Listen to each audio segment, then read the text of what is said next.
হচ্ছে আমার এসব? যেন তুমি ছাড়া জগতে কোনো মানুষ নেই, কোনো কবি নেই, কোনো পুরুষ নেই, কোনো প্রেমিক নেই, কোনো হৃদয় নেই। আমার বুঝি খুব মন বসছে সংসার কাজে, বুঝি মন বসছে লেখায় পড়ায়। আমার বুঝি ইচ্ছে হচ্ছে হাজারটা পড়ে থাকা কাজগুলোর দিকে তাকাতে, সভা সমিতিতে যেতে। অনেক হয়েছে ওসব, এবার অন্য কিছু হোক, অন্য কিছুতে মন পড়ে থাক, অন্য কিছু অমল আনন্দ দিক। মন নিয়েই যত ঝামেলা আসলে। মন কোনো একটা জায়গায় পড়ে রইল তো পড়েই রইল। মনটাকে নিয়ে অন্য কোথাও বসন্তের রঙের মতো যে ছিটিয়ে দেব, তা হয় না। সবারই হয়তো সব কিছু হয় না, আমার যা হয় না তা হয় না। তুমি কাল জাগালে, গভীর রাত তীরে ঘুম থেকে তুলে প্রেমের কথা শোনালে। মনে হয়েছিল যেন স্বপ্ন দেখছি। স্বপ্নই তো, এ তো একরকম স্বপ্নই। আমাকে কেউ এমন করে ভালোবাসার কথা বলেনি আগে।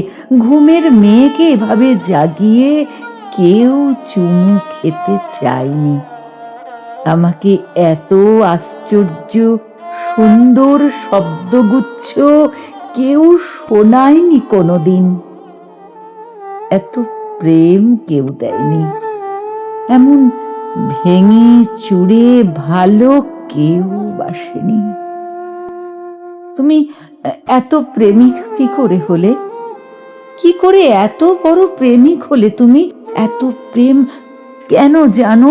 শেখালো কে? যেরকম প্রেম পাওয়ার জন্য সারা জীবন অপেক্ষা করেছি, স্বপ্ন দেখেছি, পাইনি। আর এই শেষ বয়সে এসে যখন এই শরীর খেয়ে নিচ্ছে 101টা অসুখ পোকা, যখন মরে যাব, যখন মরে যাচ্ছি, তখন যদি থোকা থোকা প্রেম এসে ঘর ভরিয়ে দেয়, মন ভরিয়ে দেয়, তখনই সব কিছুকে স্বপ্নই তো মনে হবে, স্বপ্নই মনে হয়। তোমাকে অনেক সময় রক্ত মাংসের মানুষ বলে মনে হয় না। হঠাৎ ঝড়ে উড়ে হৃদয়ের উঠোনে যেন অনেক প্রত্যাশিত, অনেক কালের দেখা স্বপ্ন এসে দাঁড়ালে। আগে কখনো আমার মনে হয়নি ঘুম থেকে অমন আচমকা জেগে উঠতে আমি আসলে খুব ভালোবাসি। আগে কখনো আমার মনে হয়নি কিছু উষ্ণ শব্দ আমার শীতলতাকে একেবারে পাহাড়ের চূড়ায় পৌঁছে দিতে পারে। আগে কখনো আমি জানিনি যে কিছু মোহন শব্দের গায়ে চুমু খেতে খেতে আমি রাতকে ভোর করতে পারি। কি হচ্ছে আমার এসব? কি হচ্ছে বলো তো? কি হচ্ছে?